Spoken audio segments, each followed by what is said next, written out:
All right, good Monday afternoon, everybody. Kind of doing this off the cuff, so bear with me. We're gonna run through a couple of charts that I think are pretty important.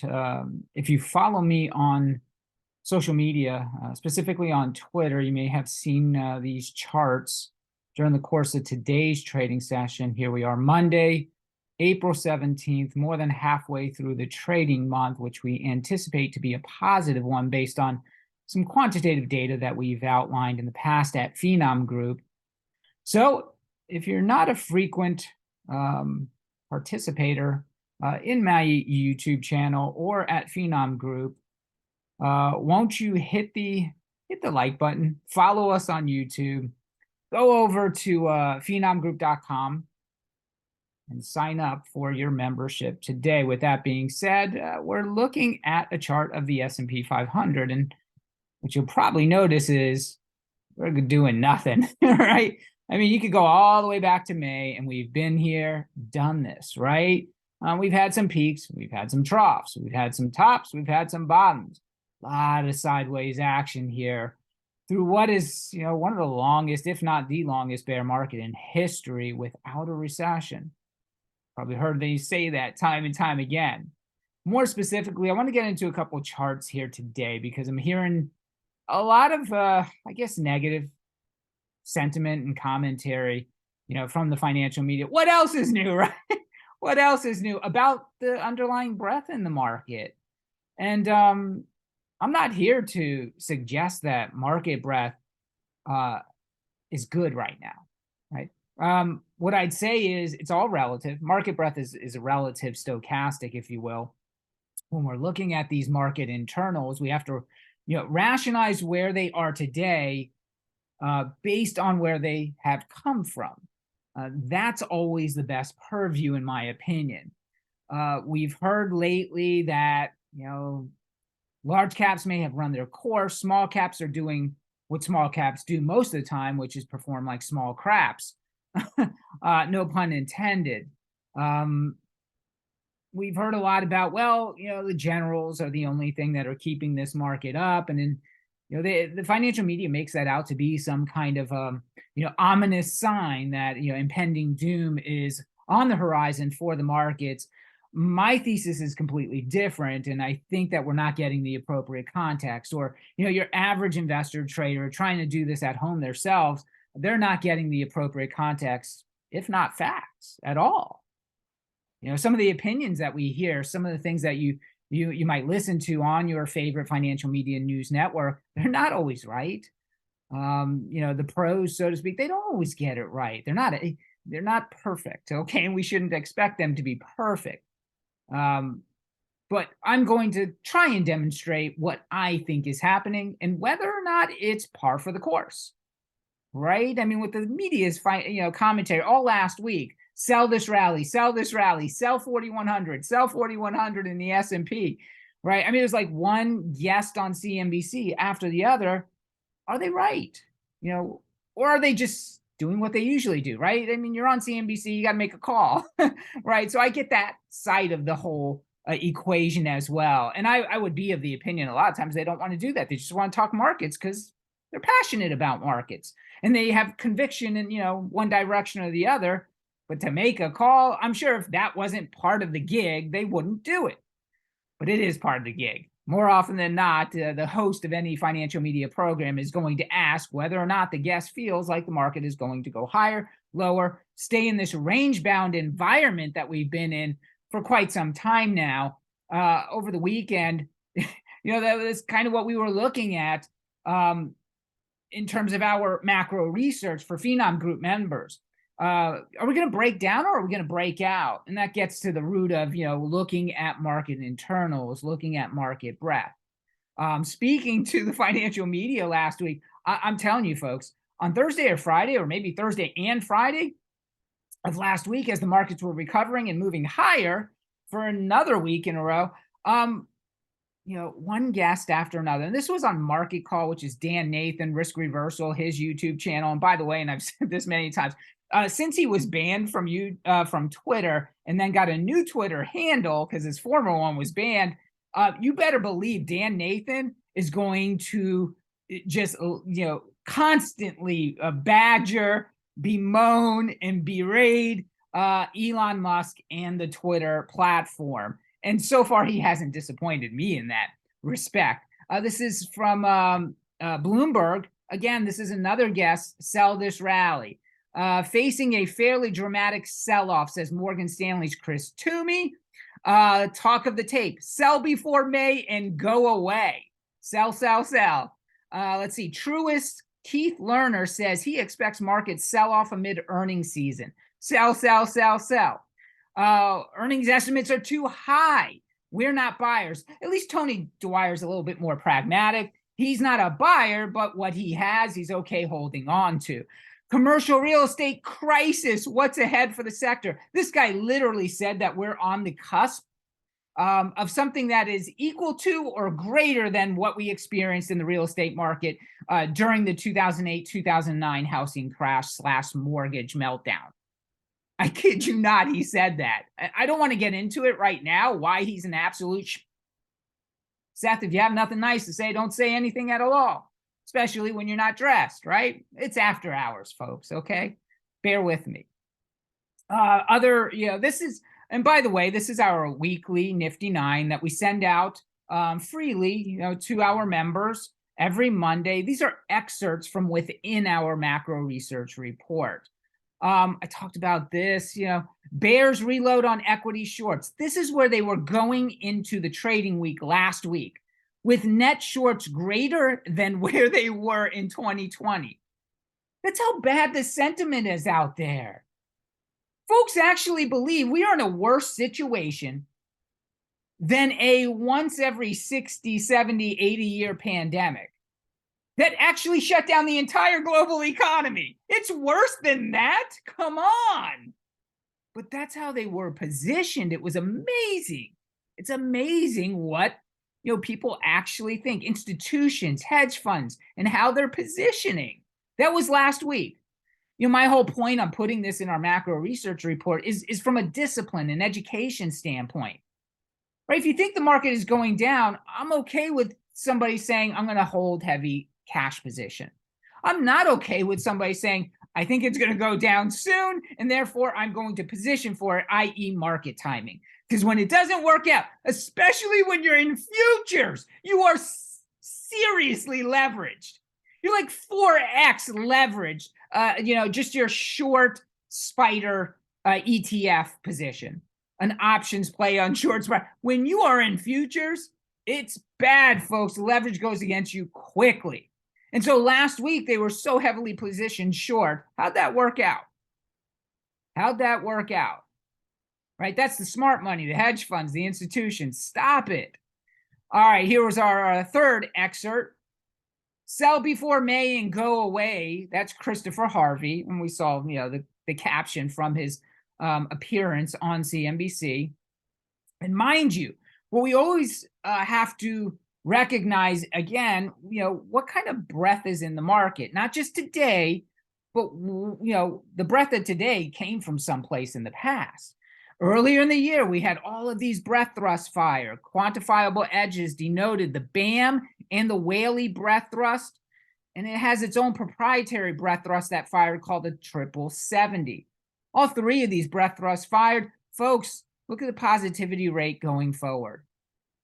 Right, so when the market's consolidating, breadth doesn't tell us 100% usually what's going to happen next. And we always have to remind ourselves, even if there's a 100 positivity rate going forward, an S&P 500 return, after these breadth thrusts, a month later, 3 months later, 6 months later, 9 months later, 12 months later, even if it says 100% of the time, the market is higher after these breadth thrusts, we still, it's pragmatic to leave some room on the table for that first time it doesn't. But these were all the breadth thrusts. Ideally, the best way to rationalize breadth thrust is if the market is consolidating, because you're not going to stay at these tremendously high market internals and breadth strength forever. You're going to consolidate. The breadth thrusts tell you that there's a bid there. There's an underlying bid there to buy stocks That's how you got these breadth thrusts in the first place. So when the market's consolidating, the breadth thrusts reinform the investor and or trader how to engage that consolidation. This data here from Fundstrat, I think Tom Lee, all instances, the S&P 500 passing the 200-week moving average, not the daily moving average, the weekly moving average, and not remaining above it for 25 weeks, right? Because that's where we are. The last time the S&P 500 dropped to the 200 weekly moving average was in October of last year. Fast forward, we're six plus months since then. So 25 weeks. But every time in the past, that you were 13 weeks or less, consecutive weeks above the 200 weekly moving average after touching it, if not dropping below it, you did fall lower. So that's why this, recognizing we are above it for 25 weeks. We have never fallen back below the 200 weekly moving average when you've been above it for 15 weeks or more. It's never happened. You've never made a new low in the S&P 500. Folks, the data goes back to the start of the S&P 500.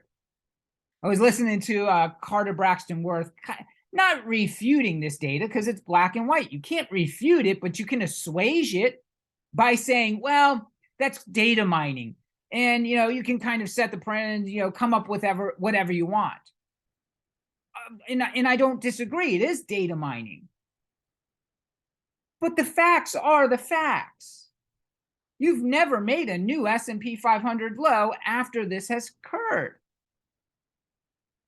So you don't like the facts. I get it. But this is an exercise. This is a discipline. Data mining, quantitative studies is an investor discipline. It's one of the three: technical analysis, fundamental analysis, quantitative analysis. To poo-poo the data because you don't like data, you don't like data mining, Carter Braxton Worth, come on, stop it. Do better. Do better. That's all I'm asking. All right, our next excerpt. Look, we're decently off the lows. NASDAQ, Russell, S&P 500, New York Stock Exchange Composite, the Dow Industrials. But the NASDAQ is leading, it's the leading index year to date. It's up 16, 17, 18%. S&P 500 is up a little more than 7%, right? Close to 8%. What I'll note, and what we see here in the Lighthole Group's research, this data here, the NASDAQ composite is 6 months past its low. Well, the low in the S&P 500. We're anniversarying, right? We're 6 months past the S&P 500 low on October 12th of the previous year. So as of April 12th, we are now at that 6-month anniversary. Folks, this is the weakest 6-month new bull market in the NASDAQ's history.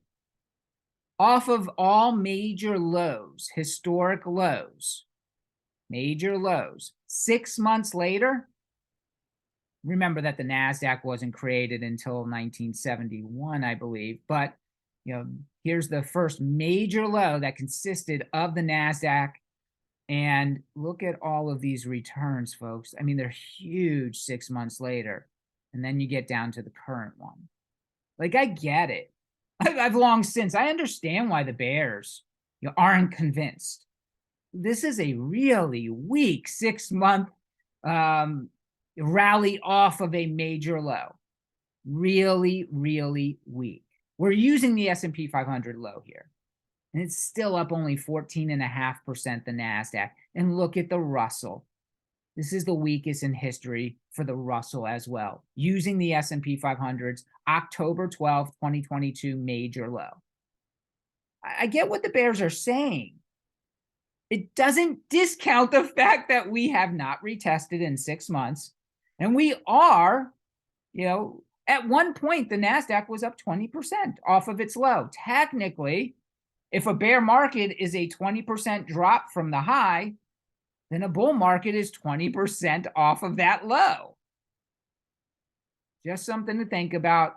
I get it. I'm trying to, you always want to remain open-minded. And this is a data point that keeps, I think, the bulls open-minded as to maybe this year we're not going to break out. Maybe we're not going to break down. Maybe we're just going to do a lot of, and I'm using the S&P here, maybe we're just going to go sideways still. Remember, we've got key political events on the horizon. The debt limit season is debt limit season. The debt limit needs to be raised in short order, folks, in just a couple months here. Keep that in mind. Best traders and investors I know, best ones, all demonstrate these traits. They all do. The ability to buy stocks when others are panicking. Were you buying on October 12th, 2022? A great investor is obsessive about playing the game and wanting to win. Do you just want to participate? Are you riding the bench hoping that the coach calls you in from the sidelines? Because trust me, folks, there's no coach. It's you. You're on the sidelines probably because, you know, the financial media has put you there. They put you in this box where they're saying, don't buy just yet. Don't buy. We're not convinced, so you shouldn't be convinced. Or do you want to win? And you can't win by staying on the sidelines. You've got to get in the game. You've got to allocate. The willingness to learn from past mistakes. Folks, it's like a Michael Jordan thing. You know, I learned to succeed from thousands of failures. An inherent sense of risk based on common sense. Confidence is their own convictions. Confidence in their own convictions, even when facing criticism. Are you confident? Like if you think we're going higher or you think you were going lower, are you confident? Are you convicted in that belief? The most important and rarest trait of all, the ability to live through volatility without changing your investment thought process. Easiest way to do that, to both stay convicted and have the ability to live through volatility without changing, is buy index ETFs. You know they're going higher over time. You don't have to be a stock picker and hope that your stock is going to participate with the broader market. You know the fundamentals. Like, it's a lot. It's a lot to be a stock picker, especially in this environment. Earnings are getting worse. Earnings are getting worse. No, they're not. Not what we're seeing. We've already had a certain of the banks report. We're going to get some more banks tomorrow, and no, they're not. Percent of S&P 500 companies with positive 3-month percent changes in forward earnings. Stop yelling at me, Seth. I'm a little hyped today. Sorry. This is literally at the second best level. It troughed here in the fourth quarter. We got all the way down to 47%. We're at 62.5% of companies have positive 3-month percent changes in forward earnings. That's guidance, folks. Companies don't see things as bad as what we're hearing in the media and what the analysts are and strategists are, forecasting. They just not. Research report excerpt and the final one in our Nifty 9, which goes out every Monday. Federal Reserve's loans to banks via discount window, right? The new bank term funding program that was created after the SVIB collapse. They're all going down. Discount window being used is, they're not using it anymore. Well, they're using it, but the discount window usage, which is the blue bars, going down every single week. Bank term funding program dropped off from that week to that. It looks like it peaked there. Things are so bad, the banks are using the discount window less. Come on. The two don't match. All right, let's go to some of the charts I wanted to talk about, and this is the first one. A handful of stocks are, driving the market or holding the markets up, right? Large mega cap, fan mag, growth names, Apple, Nvidia, Microsoft, Google, Adobe, you name it, right?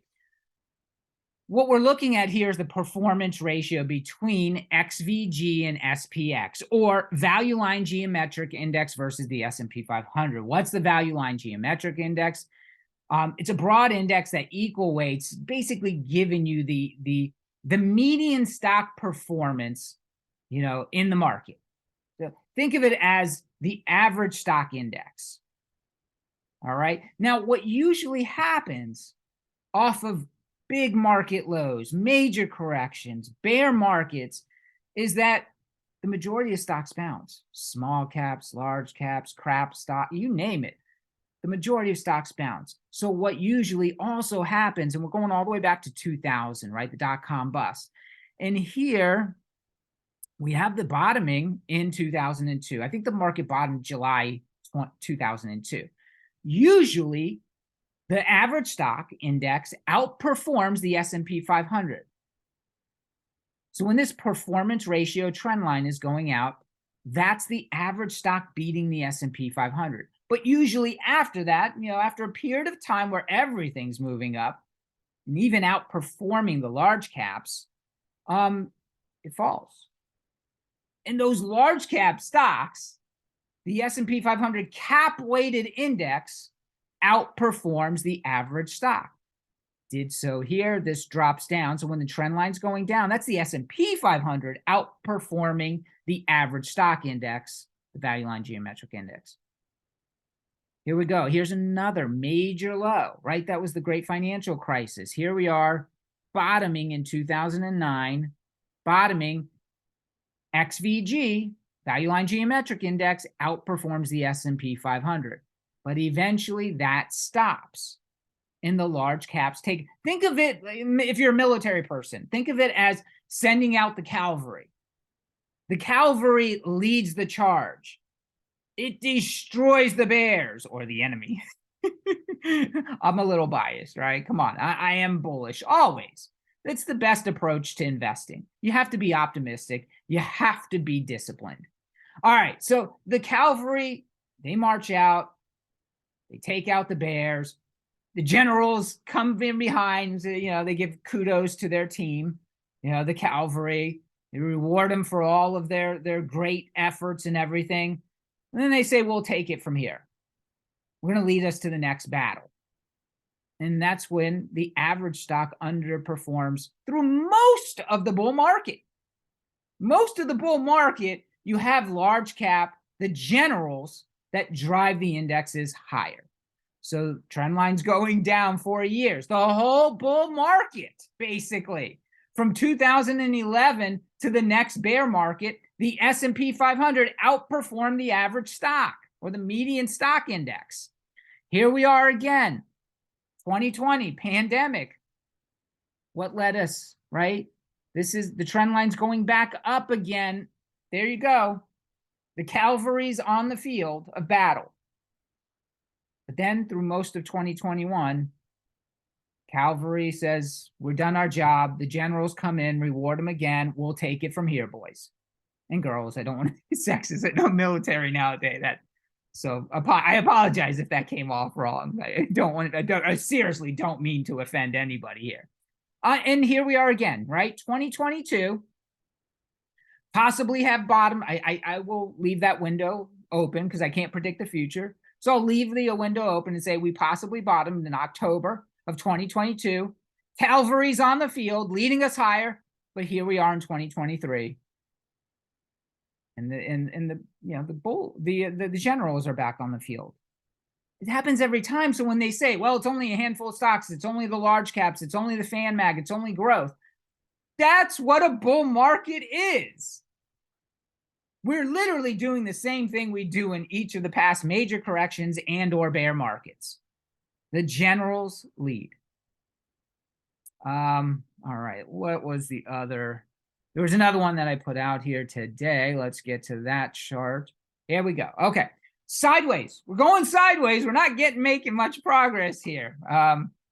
This is another performance ratio chart. This is consumer discretionary versus consumer staples. I'm using the cap weighted because if we're looking at the S&P, we know it's a cap weighted index. So I'm using for this exercise the cap weighted versions of consumer discretionary versus consumer staples. And what I'm identifying here is a long downtrend. Don't get me wrong. Consumer discretionary, which is cyclical, which is growth, more growthy, and more offense, rather than consumer staples, which is defense. So we had a really nice bounce off of this low here. Look at the RSI. It dropped below 25. Now, the other aspect here, and I pointed this out at the very beginning of this year when I was doing some research on this performance ratio. Here's another chart. Same performance ratio. every time historically that we've seen the RSI of this performance ratio get down to 25 or less, that was it. It was the bottom in the market, and it was the bottom in this performance ratio, up, up, and away. RSI, 25 or less, bottom, up, up, and away. RSI, 25 or less, up, up, and away. RSI, 25 or less, up, up, and away. Here we are, entering 2023, RSI 25 or less. And at the time, it was a question mark. Well, we don't really have a question mark now, right? Because fast forward, we went up significantly. RSI went up significantly, even got to an overheated standpoint. But here we are. We've been consolidating, and this was the peak in the S&P 500, right? That's the beginning of February where this performance ratio peaked, otherwise known as consumer discretionary versus consumer staples, i.e., offense versus defense. Now look at the S&P 500. First week of February. Again, this is why I'm using the cap-weighted version of these performance ratios. So what comes next? Well, we're doing a good job of holding this trend line support, right? We're just kind of falling along the trend line here. We haven't broken below it. If we do, I would be of the opinion that things are happening in the market. This is important. You're talking about Tesla, Amazon, Home Depot, Nike. You know, some 5 stocks make up like 60% of the consumer discretionary ETF. We got Amazon, we got Tesla. They're going to report earnings in the coming weeks. As they go, as you know, the investors respond to their results, probably we're either going to break out to the upside or break down. I'd be of the opinion if we break out, we're making higher levels in the S&P 500. If we break down, we're probably going to break down somewhat in the S&P 500. Something to keep in mind. The last one that I want to get to here before we wrap it up, and you know, this is something that, again, the financial media, right? Liz Ann Saunders, like she goes on this stampede of what I think are bearish, if not, you know, just outright pessimistic rants every single morning about all the crap that's wrong with the market, with the economy. This is her chart, S&P 500 index. S&P 500 index. This is the percent of members with their price above their 50-day moving average. Coming into today, just 55%. We got as low in March as 20% after being as high as 90% in November of last year. Like the tail end of November, 90% of stocks were above their 200-day, above their 50-day moving average. And by the way, we did that also in August. Folks, usually you don't make a low, a corrective bear market low, after you get this kind of breath. Again, 90% of stocks above their two. This was the sledgehammer. We all remember it. Jackson Hole in August of last year. Jerome Powell said, "I don't think so, boys and girls." There it is, Jackson Hole. "I don't think so, boys and girls." And sure enough, the market said, "My bad. All right, we get it. We're going to back off." And Jerome Powell got his way. He basically said more rate hikes are coming. So it's kind of an exogenous event that the market was not anticipating, obviously not anticipating. Breath was leading. And once we had that exogenous, you know, denouncing of financial conditions loosening by Jerome Powell, market backed off in a big way. It was an exogenous event. But you know, during the November rally, we got more than 90% of stocks trading above their 50-day moving average once again. Here's a look at that. Again, 90% in August, 90% here in November. So Liz Ann Saunders, this is what she has to say about, you know, because the index is in pretty good shape, you know, trending sideways. The S&P 500 currently higher than where it was last November. Back then, though, greater than 90% of members were above their 50-day moving average. Now, 55% are above their 50-day moving average.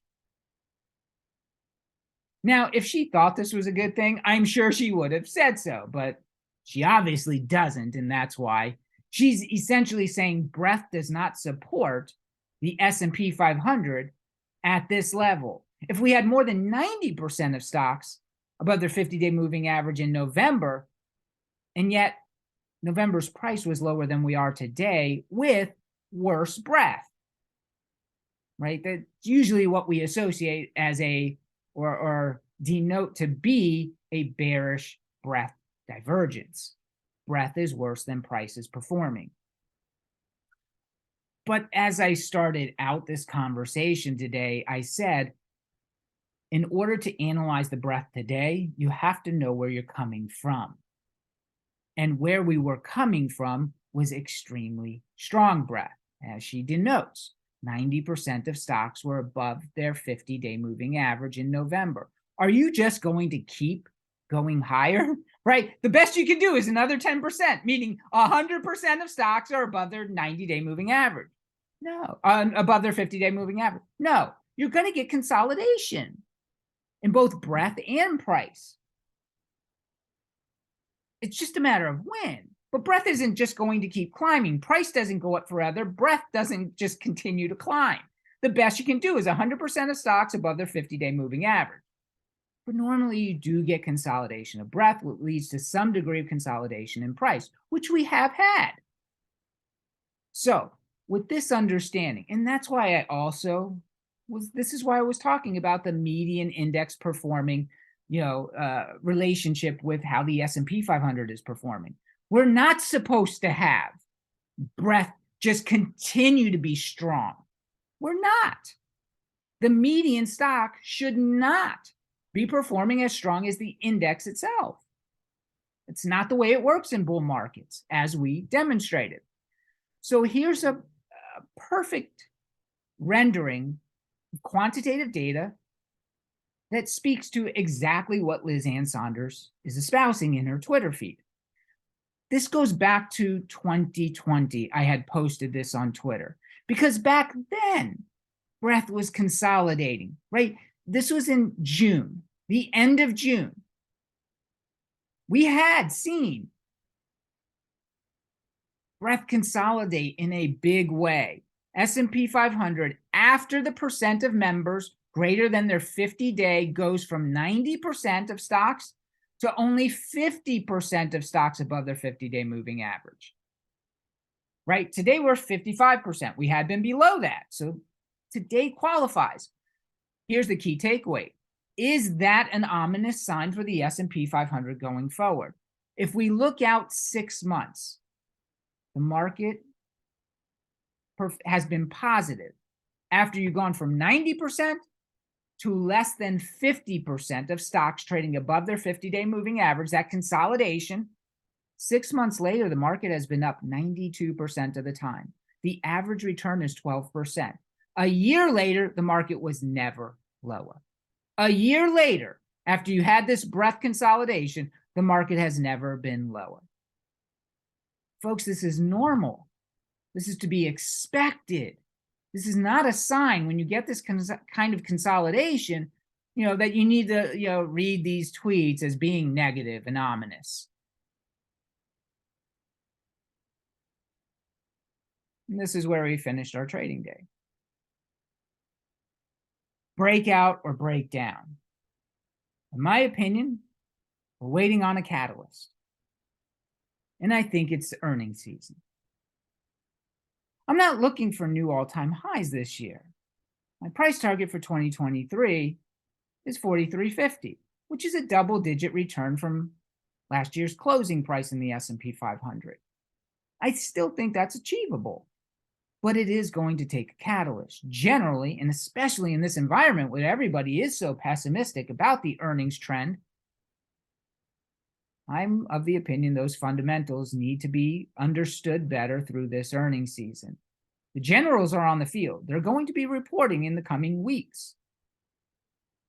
I think that's going to get, kind of put the nail in the coffin. Are we going to break out or break down?